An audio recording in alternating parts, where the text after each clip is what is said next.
Bold and Body. This is Lena D, and I'm joined by my co-host. Hey, it's Wesley. Hey, it's Maddie. Takashi 69. Shut up. Jesus. That doesn't, I can't Not with even you. like Because it's what? nothing to do with their topic they were talking about No, today. it has But nothing it's to not do. even like, you know how he'll be like, oh, and I've been listening to. You didn't even say a song. No, You we just didn't. Like, what are I you just said doing? an artist. What are you doing? I'm embarrassed to say that I've been listening to Takashi 69. One song in particular, not all of his songs, because Right. they're ridiculous, but one song. It's called Tati. So check that out. And It's so, weird. Tati stands for ant. So anyway. thanks for the lesson. But I guess the only Warned you. commonality there is the embarrassment piece, because Yes. I'm embarrassed that, especially as a child of immigrants, that this immigration situation and the separation of families is happening, and that we're in this situation to begin with. And so we talked about this topic very briefly in our very first episode of the season, Woke in Review. And it was at that time we had talked about the 1,500 children that hadn't been able to be reunited with either families or sponsors because they either weren't picking up phone calls. But since that time, it's actually obviously gotten a lot more popularity in the media. We've been piecing together the story very slowly. And so we wanted to bring you an episode that talked about everything that has happened with immigration, gives you some context around like what has changed since the Trump administration took over, and it just really give you all of the facts and fact checked a lot of like the different lingo and phrases and chronology and the blame and the finger pointing that has been happening, because it really makes everything so confusing. So we wanted to clarify that and obviously give people a way to really understand the facts, and so that we could do something collectively about it as a community. And so also for it to be on the forefront that this is just very damaging from a mental point of view for the families and the kids that are impacted by these actions. Right. And so I'm just curious, because I felt like there was just a lot being thrown in the media. How did you two hear about what was happening with the situation of these kids that were being separated at the border? I mean, for me, I usually read the New York Times on the way to work. The failing New York Times. Yeah, somehow they're failing. They're failing because they get on his ass all the time. Anyway, but yeah, I found about it early February, and the only reason why I even took a look at it was because there was on TV there was a speech that Jeff Sessions was making, and in that speech you could hear somebody in the distance on a megaphone saying that he was saying a bunch of things about immigration and how they were separating children at the border. So that's how I ended up searching for it. And I came up on this obscure article that the New York Times, and you have to really like dig deep into it to get to it. But it was talking about what was going on at the border, about the separation of children from their parents and all that jazz. So yeah, that's how I heard about it. Yeah. I'd say it was similar. Like it wasn't any one particular article that caught my attention. It was honestly the pictures. So I had already been keeping up with like the whole immigration debate and what was going on and all the rhetoric around it, which is why I was like so adamant about putting it into our Woke in Review episode. But it was when the pictures started coming out of the kids in the detention center in the cages that they don't want to call cages, where for me it was like, wait, what the hell is going on? Because it was always, because there was so much going on around immigration, I feel like that was kind of being like pushed under the rug. And I was like, hold up, wait a minute, this is not okay. Like, how are we not more up in arms about this? How are we not more angry? And granted, because there's so much shit going on, it was just like, nah, this needs to get more attention. And it's not like this was anything, it wasn't new. I think that's what was killing me about it. Like, it had been going on for so long, but it wasn't until they were more public about like, hey, this is what we're doing, but we're not going to say that this is what we're doing so that you're not too sure, so you can't get mad about it. Yeah, and it was just like all of this sneakiness around it. And so I had heard about what was happening, and I knew that immigration was like this hot button debate, and it's this big issue because obviously there's no agreement on like what the right policy moving forward is, and it continues to be this big unknown, which is very unfortunate because of the families that it's impacting. But when it really stood out to me, and so like usually, and we've talked about this before, that one of the downfalls of having information so easily accessible is that you can easily just skim over something, and it doesn't really come to your forefront within your head, which is like, it's crazy because it impacts me directly, but I feel like it didn't really it took me up until like April or May for me to actually like put that hat on and say, wait, like, let me question what's happening, because the sequence of events just weren't making sense. And so when it really stood out in my head, it was when the Trump administration was basically referring to these kids that couldn't be placed, or these kids that couldn't be reunited with their families. And it wasn't an issue of like, oh no, we're not separating them. It's like they're coming here on their own, and we're actually rescuing them from human trafficking situations. Oh, says Fox. Bullshit. Yeah. Which I was just like, wait, what human trafficking situation? Oh no, it's not human trafficking. No, it's a summer camp for kids. And so but that was their initial excuse, where it's just like, oh, we're stopping human trafficking. And it's not like to say that human trafficking isn't happening. Like, we all know that it's a real threat. It's a real issue, but they were like burying it all under that guise. Like, oh, look at us, the heroes.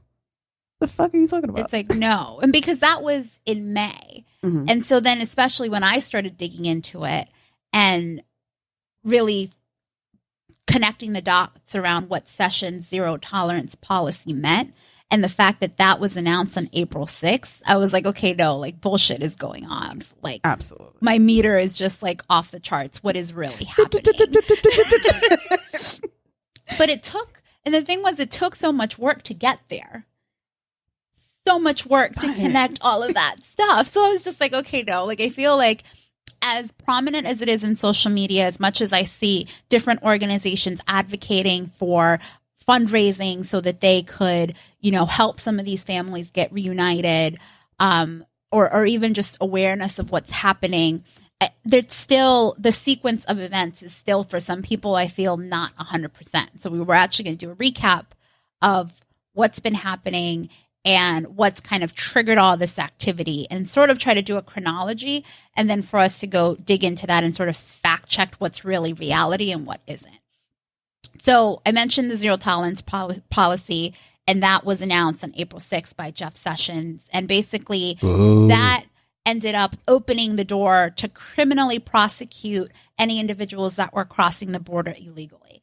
So before this, yes. I'm gonna let you go ahead. I'm not gonna Kanye you. Okay. Go ahead. No. But, so before this took place, we were still essentially taking on cases where people were claiming that they needed asylum because their lives were being put at risk in their home country. And obviously there were also parents arriving with small children. And so there was still efforts to keep those families together. But starting on April 6th, that essentially vanished. And then is when we started hearing these figures from April to May that almost 2,000 children were separated at the border. Right. And so at this time, those 2,000 children that were separated at the border were a matter of this policy that basically mandated that those parents be treated as criminals. And as a criminal, you're then not allowed to be kept with your child. Right. What I wanted to highlight was the fact that this became an umbrella law that affected asylum seekers. Mm-hmm. And for people that aren't up on their immigration law and shit, essentially you have to cross the border in order to seek asylum. Like, you can't seek asylum unless you're physically here. So just the act of coming to seek asylum has now been criminalized. So it's like a catch-22, because I can't seek asylum in the States if I'm in Guatemala. No. I have to be here physically to present myself and say, this is what I have going on. And they're saying as soon as you cross this border, you are now a criminal, whether you're trying to seek asylum or you're sneaking in, whatever the case. And it's like, but you just told me that I have to be here to seek asylum. So what the fuck? So, yeah. And it blurs the lines even to people that have known the previous policy, because this change happened overnight. Absolutely. And then essentially, so this started happening. And then at the end of May, we start hearing this conversation where it's a Democratic law that is causing these families to be separated at the border.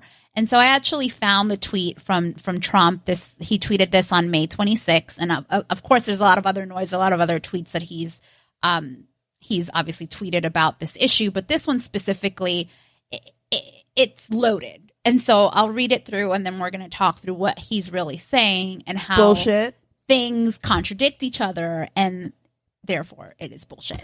So he basically says, put pressure on the Democrats to end the horrible law that separates children from their parents once they cross the border. The wrong there. Into the U.S. Catch and release, lottery and chain must also go with it, and we must continue building the wall. Democrats are protecting MS-13 thugs. Wait, I didn't. MS-13's in what? None of it makes sense. None of it makes sense. But I didn't think we even started building the wall. And having Mexico pay for it. No, they have started building the wall. But, really? yeah, the construction started. Yeah. But the whole thing is that he can't get the money for it. But how you blaming Democrats for a problem when Republicans literally are running every branch of government right now? And it was the zero tolerance policy that actually forced the separation of families. It wasn't a democratic law. But there is no democratic law. There is no law. But whatever, we're going to come to that afterwards. And so then this happened at the end of May 26th.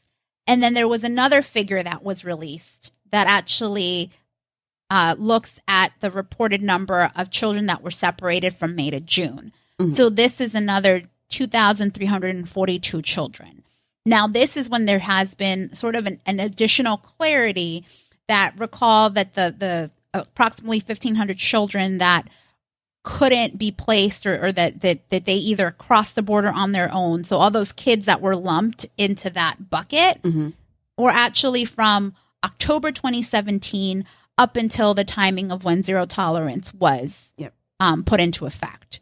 So now we're talking about between October 2017 and now in June, when zero tolerance has still been going on, almost 6,000 children have been separated from their families. And not all of these children were arriving on their own. Some of them might have been, but the majority are children that have been separated because of this policy. Mm-hmm. And so then essentially this continues to happen until June 20th, when Trump signs an executive order to stop the separation of families at the border. And so he basically retracts on everything that he's been talking about before. And even though this seems to be, hey, this makes things okay, it's not 100% okay. So we're also going to talk about that. Like, sir, in earlier interviews, like within May and June, he had said in interviews, I can't pass an executive order to fix this issue. It's all the Democrats. And then because there was so much outcry from everyone, it wasn't just like Democrats and liberals or whoever you want to call that were outraged by this. Everyone, as Americans, were just like, this is egregious. This is not okay. And finally, he felt the pressure to be like, okay, I'm going to pass an executive order. It's just like, but my dude, you definitely said that you couldn't pass an executive order. But I'm going to just shut the fuck up so that you could leave, like, stop messing with these kids. But it's some old bullshit. But yeah, it was the entire time. And the reason why and this has been said before, it's like the reason why this policy was put into effect, from my point of view, was very calculated. And so even his refusal to sign an executive order until the very last minute possible that he could push it out, I think was also very much calculated. No, in terms of the impact that it would have. Calculating? Nah, I don't think so. No, that's what his aides are for. Yeah. Like, he didn't. I can't see Trump being calculating. Well, the administration. There are people on his administration that are very calculating people. And then he's the one that always looks like an idiot because he's always backtracking on stuff that he said before, but he's completely comfortable doing that. I'm like 100% certain this man is senile. And in the moments where he's lucid, it's just like, he just said something that made sense. Let's run with this. But then for the rest of the time, it's just like the spewings of a senile old man who's like, or on the cusp of dementia, because nothing he does is consistent or makes any sense. Like, you change your thought process and where you stand 3 times in one tweet. In one. The fuck is wrong with you? I can't even imagine how he would have gotten this out when the tweets were only 140 characters. That's when he was like fucking rapid fire tweeting. It's like, somebody take his phone away. Y'all need to stop. No. Y'all need to stop. Wow. So those are some of the high level facts. And so what I think is important now is to kind of try to parse through the different pieces of actual information that he throws in there and sort of like fact check what has been going on about this quote unquote law. Word, because as we mentioned, like, it started the separations and like the detention centers. Those didn't just spring up overnight. You know, this was happening before the zero tolerance policy went into effect. It was happening under different presidents. It was happening under Obama. It was happening under Bush. But it's a matter of like now understanding how he's trying to change the narrative and making it seem like how he's trying to essentially shift the blame to others for things that his administration has put into place. So I think you had mentioned earlier, Lena D, what he was talking about, like what he was referring to, and when he mentioned loopholes and shit. Yeah, right? Yeah. It was Persia, like, well, you didn't say the loopholes law. and shit, It was like but- the well, he's mentioned it as loopholes, but No, I'm just saying you didn't say loopholes and shit. That's me adding flavor. That's his My term. fault. But no, in terms of like this law, this democratic law that he keeps referring to. Yeah. And then he's also said that this democratic law encourages loopholes. So I think that's where you were. Yeah. So is there a democratic law? No. Like, where he get that from? Shit. Flores probably, there's a law that there is a judgment from the Supreme Court from Flores versus Reno. That's basically, what does it say? Basically settle that the government release children from immigration detention centers to either their parents, relatives, or the protective programs. But that has nothing to do with the zero tolerance policy that he's talking about. That's just a loophole that says that if I'm an illegal immigrant coming to the United States, if I get detained, I should be detained with my child. And if I'm not detained with my child and my child is separated, That breaks the law. and y'all gotta run Pablo. Like, Yeah. Like, I want my kid. what the hell? And there's been a couple of other laws, but I just don't see how you went from being a human being to just saying, why not? Why not just like separate everybody? I don't. Well, so the protections and they're not. It's not really, I guess he sees it as a loophole, but it's really not a loophole. No, it's not. It's just a matter of human rights and Yes. what is the correct thing to do. So the decent thing to do. So the Flores versus Reno that you mentioned, that actually did get signed by Bush. Who? Was Bush a Democrat? No. Not Obama. So back in 2008, So it was basically, it was a settlement, but then it was actually made into a law that by Bush, and it's called the Trafficking Victims Protection Reauthorization Act. That's a long ass name. It's very long. But basically, essentially, that's what it said is like, well, you need to make sure that children are released to their parents or to a guardian, or in whatever case that you can't find the parent or the guardian, then they go into like basically the system of being put into foster care and stuff. Mm-hmm. But it was required, and it was something that you had to do like expediently. It was like within the situation. Wasn't it like 30 days or something? Yeah, I think it was like even like 3 weeks. I think it was even shorter than 30 days. And so then in 2015, there was a federal judge in California for DHS, right? That basically said, well, now it's not just a matter of the kids, but like if the children are detained with their parents or they're found with their parents, that same law applies to the parents. Yeah. So they could never, in fact, be separated. And so then this is what that Democratic law that Trump has been pointing fingers to. That was passed by Bush. Exactly. A Republican. Yes. So then that leads into another like legal issue, right? Didn't he just break the law by enacting a zero tolerance policy? Because there are all these other laws that contradict what he just did. Well, basically, it's what they did is that they circumvented following this law because they are deeming the act of crossing the border illegal. Oh, wow. So essentially, once you're a criminal, you lose all those protections that have been put into place. Oh, they're good. Like, man, when you think about it, it's like, it's very calculated. It's very conniving. There's a special place in hell for people like this. I'm just going to put that out there. And they had said it several times where it's just like the whole point of it was to deter people from coming with their children. Yeah, if they know that they are going to run the risk of their children being taken from them. Yeah, that doesn't happen. But if I'm running from whatever it is that has made me feel like I am better off taking this treacherous ass journey from my home country to come here, then I'm going to risk it.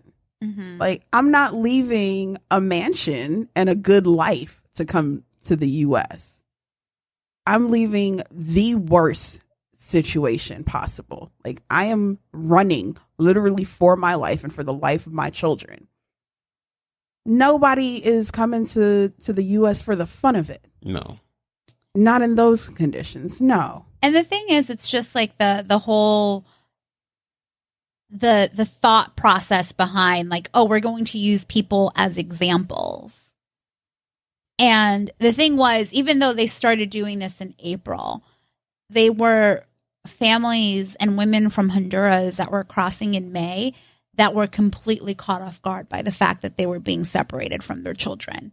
They had no idea that is what was happening. They didn't even know that was the situation. They didn't even say that when they were taken from them. Yeah. It was like, oh, we're going to take them to take a shower. Like, when you read those stories, it was not clear and it wasn't specific in saying your child is being taken from your custody. You're going to go there on that bus and your kid's going to go somewhere else. Yeah. No, because if you told me that, I would have turned around and I would have found another way to get into this goddamn country. Or maybe chill in Mexico for a little bit. Who knows? For real. It's like, maybe we'll let this like boil down a little bit. Like, we're going to figure this out. But if I'm getting here, I'm getting to this detention center, I'm like giving myself up, and you're not telling me the facts. You're not telling me the truth about what's about to happen. You're over here comforting me, leading me to believe like everything's about to be all good. I'm here to seek asylum.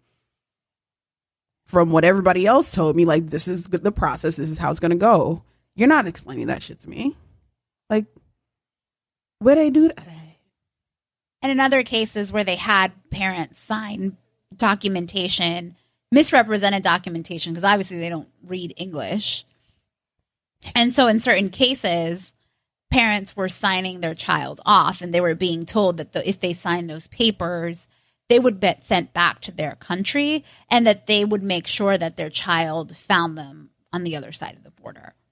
And we know that no one is doing that. I'm not understanding, like, what... let's say if the adult parent crosses the border, doesn't see what happens to the child? What do you do with a childless parent? You said what happens? So, like, if the adult doesn't make it past the border, or if they get sent back, or if the parent gets sent back, what happens to the child? They go into foster care. Doesn't that add to the problems of the foster social care aspect? system? When you don't have money for a social program, come on. Well, so before they get placed into foster care, they'll try to find relatives that live in the U.S. That's like the first. So first is the parent, and they'll try to reunite to the parent, but we know the parent's not coming back because they already got deported. The second line of defense is like they'll try to find a relative that can take the child that already lives in the U.S. And then when they can't do that, then they put them in foster care. Which goes back to the DACA program, which means that they become citizens. And like, what kind of problem? Like, you're just causing more problems for yourself. But that's the point. And that was the whole point of this whole thing. This is the whole point, is because I think it was John Kelly who was like the Homeland Security Secretary at some point. I don't know if he's there anymore. I forget the sequence of who's there when. But he even said, well, we would do this to deter people, and we hope not to have to do it for a long time because people will stop coming. Yeah, but then the child becomes a citizen of the United States. And, oh, by the way, what? They don't. Like, that's the whole issue with DACA. They won't. They can't become citizens. Well, even if that's, like, not the case, right? They stay in the United States, and they benefit off of, like... I know, but what kind of benefit are they getting in foster care? Most of those kids end up having... like mental, like health issues. Oh, I know, but they have no access to the right resources. They won't even have probably good access to education. Like, they'll barely get through. Like, it's basically, it's a self-fulfilling cycle of keeping brown people down so that there is no such sort of opportunity for those people in the U.S. because of the systems that are created to bring them in. And they're being used as pawns, as an example for the administration to give to other people to discourage immigration. Man. It doesn't make sense. It's not, there is no social good or economic good that comes from it. Definitely not. But we're not, like, the administration doesn't think of us as people like that. No. The administration doesn't think. That's it. Period. That's it. No, clearly they are thinking. Yeah. Because the impact that this has had is huge. Like, it's ridiculous. And it's going to be, even with like the judgments that are just like, you need to reunite these kids with their parents within 30 days or whatever deadline judges continue to give them. They never had a plan to actually reunite children with their parents. They never had any kind of mechanism to be able to bring these kids back. No. There was no tracking system. There was no kind of documentation. So they knew what the results were going to be. But they felt like it was going to be significant enough to deter people from trying to get into the U.S. And that was the only outcome that they truly wanted. I just wonder how history is going to look at this administration 10 years from now. The same way we look at the Japanese internment camps. The same way we look at the beginnings of the Holocaust. And there are so many Republicans that are just like, that were up in arms at that comparison, because it was things like this that got it started. Mm-hmm. You know, it was scapegoating and then taking small actions here and there. And this is an example of a small action. First, you're scapegoating all brown people, right? Doesn't matter where they're from. Just like, all Mexicans are bad. I'm not Mexican, but you came through Mexico, so therefore you're bad. Or you like, look Mexican. This doesn't so even make Mexican. sense. Like, but I'm not. I'm Salvadorian. Doesn't matter. You came through Mexico, so you're insert whatever foolishness that they want to say. You're here to take our jobs. The kid that you took from their parent was literally 7 months old. You think this 7-month-old is trying to take your job? Seriously? Wow. And then hearing like just the people's reactions to it. For the Republican Party to be the party of family values, Yeah. to turn around and be like, well, they shouldn't have put their kids in this situation in the first place. That's another wow right Like, there. I'm trying to save my child's life. I'm trying to protect my child. I'm trying to keep my family together. Party of family values. You're faulting me for trying to keep my child, for trying to raise my child, for trying to give my child a better life. Or like the other one that I love that they say, well, it's like, well, just wait your turn in line. Come here the right way. What line? And then it's like, well, first Where? of all, you have no process to bring in people from these countries because you consider them shithole countries. You don't want them to come here to begin with. But the process is to show up at your border and seek asylum. And you're criminalizing me for coming to your border and seeking asylum. And that was what was happening before the Trump administration. But so now what this administration wants to push is some sort of like fair, equitable process that you apply and only certain people get let in. Which is not going to be the people that truly need it the most. Exactly. Which is no. So there is no line. That it's not going to be the people that look like you or me. I think that's the better way of putting it. Because why can't they come from countries like Norway? Nobody from Norway wants to come here. So I'm saying it's the people that don't need it the most. Nobody from Norway is coming here to seek asylum. Hell no. What? Stay in Norway. Nobody from Norway is looking at the U.S. as their saving grace. I mean, Like, people Any like, Norwegians out there that are listening, stay where you at. Like, they At least wasn't until 2020. considering coming here anyway. they're probably like the U.S. is a shithole country. Exactly. They're like, you guys have what? Ew. Man, have you been to That's some of these New York barbaric. City subways? They're a pretty shithole right now. Like, nah, y'all, you good where you at right now. Like, what? I got bullet trains and stuff. We don't even got that. We got Amtrak. Amtrak. And that shit 75 is miles always per late. hour. And it's always late and it always breaks down. So y'all good. Anyway. Okay, but just to get back on, like, we touched on how the kids are affected by all of this, because I think that was the thing that really got people paying attention to what's happening. It was the kids, and hearing stories about some of these kids being called to court and having to represent just themselves. Yeah. You have 3-year-olds, you have toddlers who have to go to court, don't speak a lick of English, and have to defend themselves in front of a judge. How?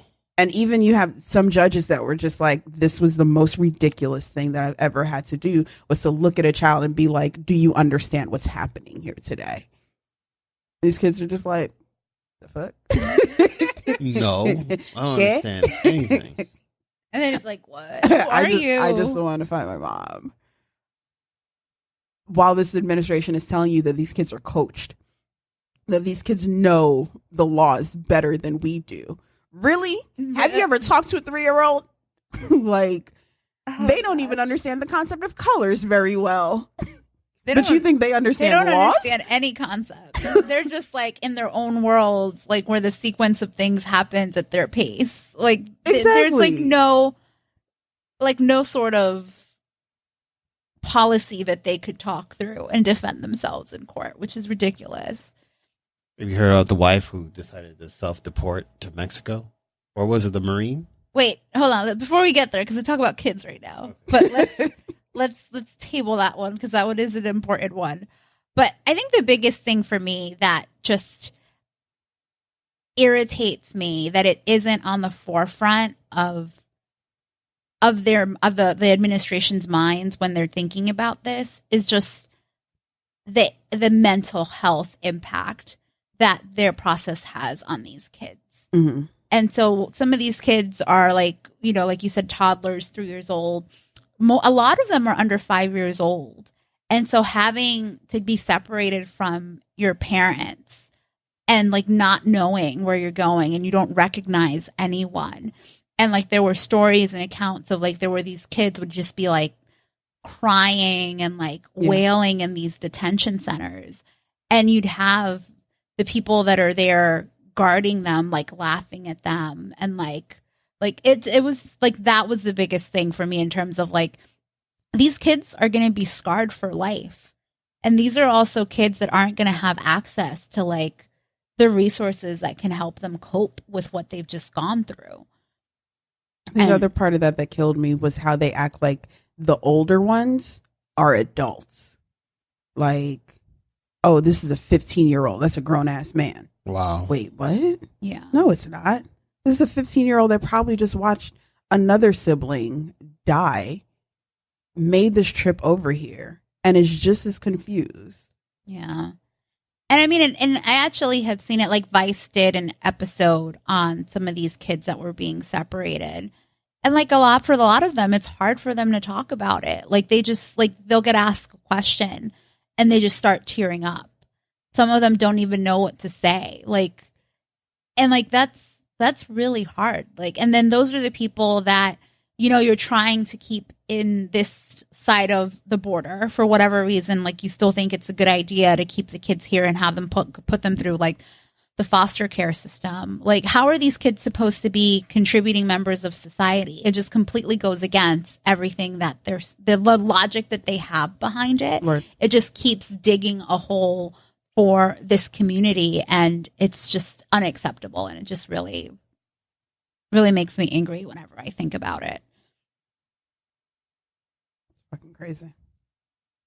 But so a couple of things before we talk about some of the other examples of how the administration has impacted families.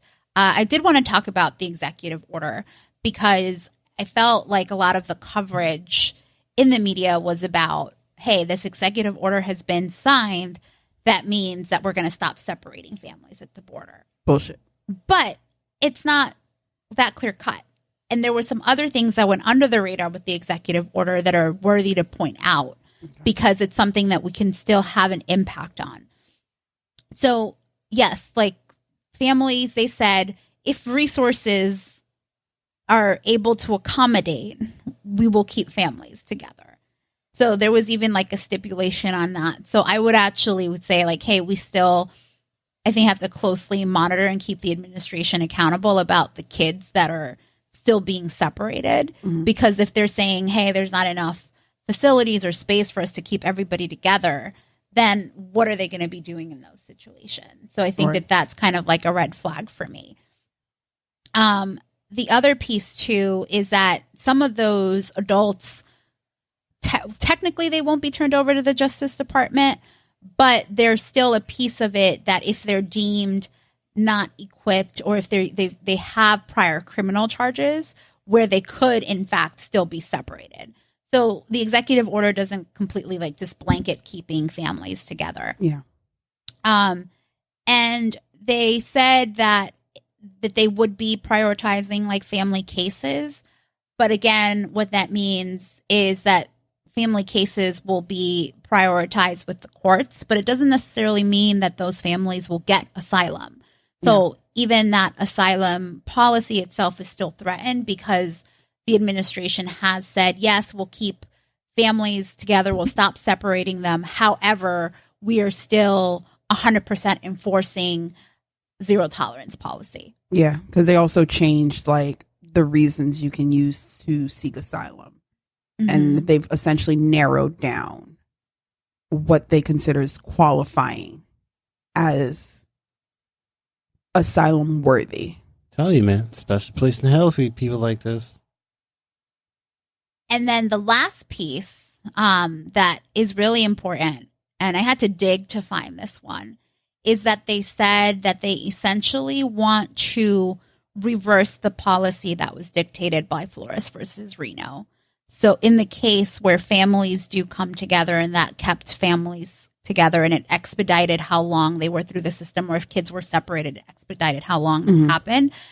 They're basically trying to make that 3-week period be indefinite. Ridiculous. And so that piece went under the radar when this executive order was signed. So they're still trying to see what they could do to reverse that loophole policy or democratic law, as Trump has called it before. That was pushed by Republicans. Yeah. Like, we can't forget that. This was never a democratic law. Nope. Okay. So you had mentioned earlier, Wesley, The about Marine, some woman. I think the Marine wife, or maybe I'm getting this wrong, but the wife, she chose to self-deport to Mexico. What was it? What was the? So the issue there is that she was undocumented in the U.S. and she'd been living in the U.S. for like over 20 years, and she has 2 kids. And she was married to the Marine. Yeah, so she was married to the guy that was obviously served the country. He's a citizen. They have 2 kids together. Right.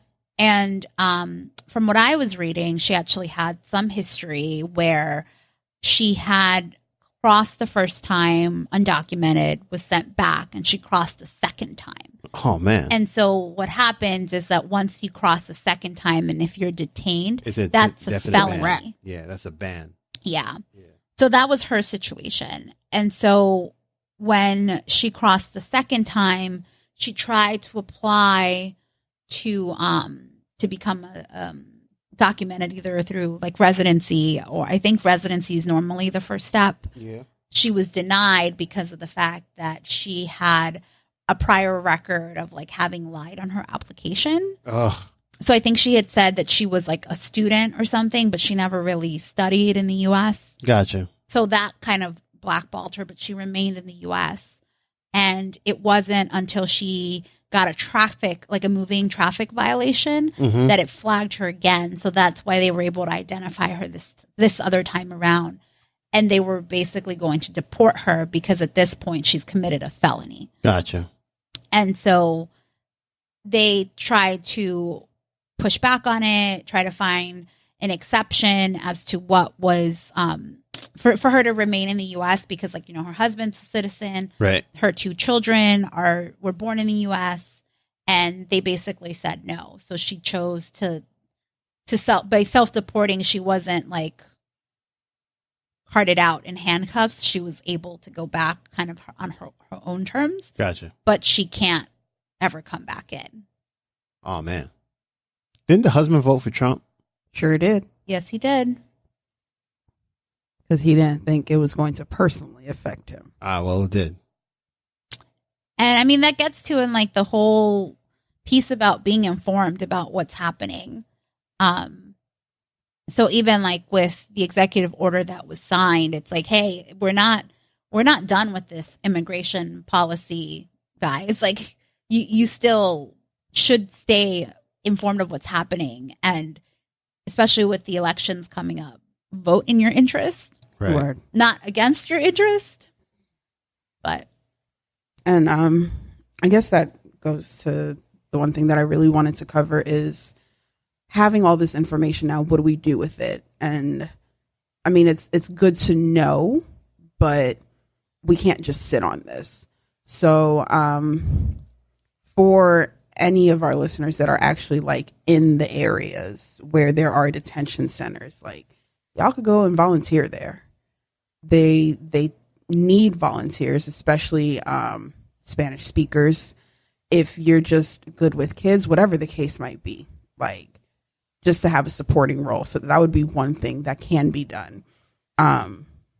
Donating to nonprofits, whether it's with your money, your time, legal services. Because like we said, you have kids that are having to represent themselves. You have families that are representing themselves that either don't speak the language or just don't understand the proceedings.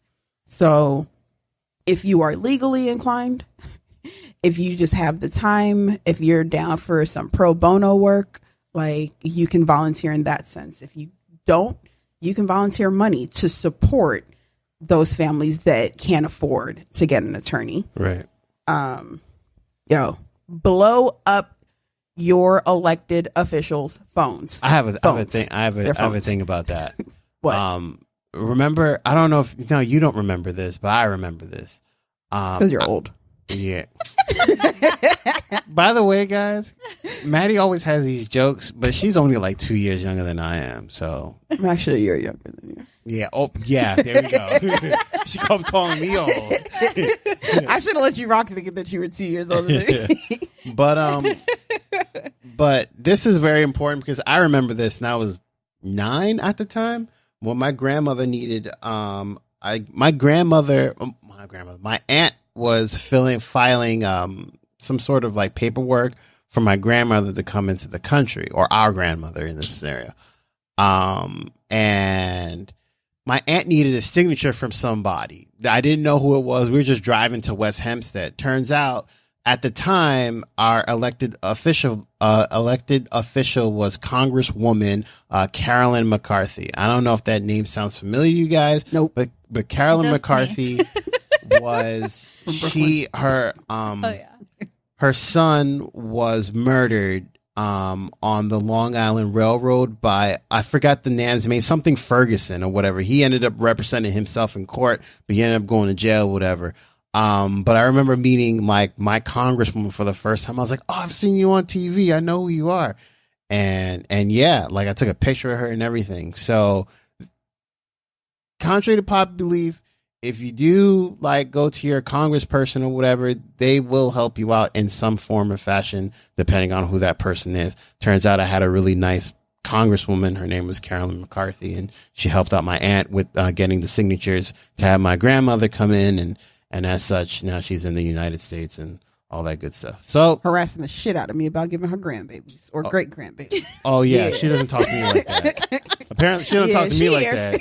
She not in my ear about grandbabies and stuff. I think she just knows that the blowback is not worth it. Wait, so. I thought it was because I think it's because I'm not Haitian. Isn't that why? No, well,